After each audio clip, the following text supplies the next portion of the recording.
जनाबाई श्री नामदेव जी के घर पर रहती थी। नामदेव एक महाराष्ट्र के बहुत बड़े संत हुए।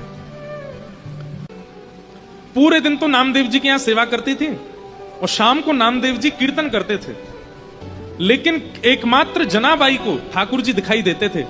नामदेव जी जब कीर्तन करते तो ठाकुर जी नाचते हुए आते थे और खूब जोर से नाचते थे। कहते हैं श्री जनाबाई मंदिर नहीं जाती थी। तो नामदेव जी ने एक दिन टोका, ए जना तू मंदिर क्यों नहीं जाती? बोले मंदिर वो जाएं जिनको ठाकुर जी बाहर नहीं मिलते, मुझसे तो रोज मिलने आते हैं। आप जब शाम को कीर्तन करते हो इतने सारे वैष्णव आते हैं, तब बीच में पीतांबरी पहन करके विठोबा भी आते हैं, विठल भी आते हैं और आके नृत्य करते हैं। एक बार एकादशी थी, बहुत भीड़ लगती है पंडरीनाथ भगवान के दर्शन की एकादशी के दिन। तो जनाबाई आज नामदेव जी से क्या बोली, आज एकादशी है। बोले तो और दिन से आज कीर्तन थोड़ा कम कीजिएगा।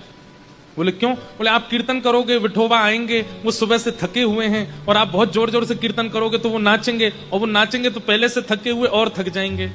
इसलिए मेरी प्रार्थना आज कीर्तन कम करना।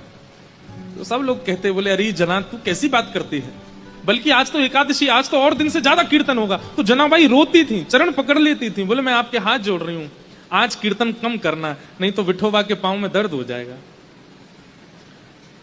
लेकिन कौन माने, जब तरंग आती है कीर्तन में तो सब नाचते हैं और जोर जोर से नृत्य होने लगा। इतने में ठाकुर जी आ गए। तो जनाबाई सबके पास जा जा करके बोले मत नाचो, बैठो, आप नाचोगे तो विठोबा भी नाचेगा और उसके पांव में दर्द हो जाएगा, बैठो बैठो, सबको बैठाती।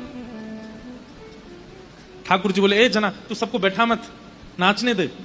बोले आपके पांव में दर्द हो जाएगा, आप थके हो सुबह से। तो ठाकुर जी कहते तू चिंता मत कर, ये जब सब चले जाएंगे मैं तेरे से पांव दबाने आ जाऊंगा, तू मेरे पांव दबा लियो। तब भी जनाबाई कोने में बैठी बैठी रोती रहती, और जब खूब जोर से मृदंग बजती तो कान पे हाथ धर लेती। बोले आज इतनी तेज मत बजाओ, वो देखो कितनी जोर से उछल रहे हैं विठल। जब सब चले जाते, सब सो जाते, रोती रोती जनाबाई पुकारती कब आओगे, मुझे पांव दबाना है। तेल लेकर के बैठती, घी लेके बैठती। फिर ठाकुर जी आते रात को, और रात में जैसे ही ठाकुर जी आते जनाबाई की गोद में पांव धर देते, ले दबा ले। तो फिर जनाबाई ठाकुर जी के पांव दबाती, पांव में घी लगाती और फिर डांटती ठाकुर जी को, तुम मानते नहीं हो ना, मैं इतना मना करती हूं आपको और उछल उछल के नाचते हो, इतनी जोर से नाचते हो। कुछ खाया आपने? ठाकुर जी बोले हाँ पूरन पूली खाई। अच्छा, और कल क्या खाया था आपने? बोले कल भी पूरन पूली खाई। और परसों क्या खाया? बोले परसों भी पूरन पूली खाई।